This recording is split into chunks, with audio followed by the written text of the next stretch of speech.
Hello મિત્રો, તો આ છે ટીપક પદ્ધતિની ડ્રીપ છે. કપાસની અંદર દોડાવવામાં આવે છે અને એમાં કપાસના છોડને પૂરતું પાણી મળી રહે અને તમારી ખેતી કામમાં બહુ સારી રીતે ઉપયોગમાં આવે છે.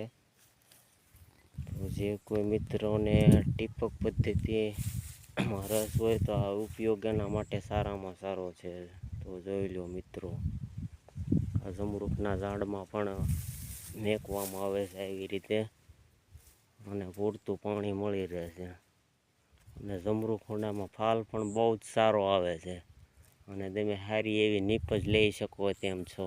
એટલે આ ઉપયોગ તમારા માટે સારામાં સારો છે. તો બધા મિત્રોને મેકલજો અને સબસ્ક્રાઈબ કરી દેજો અને ફોલોવર કરજો. જય માતાજી.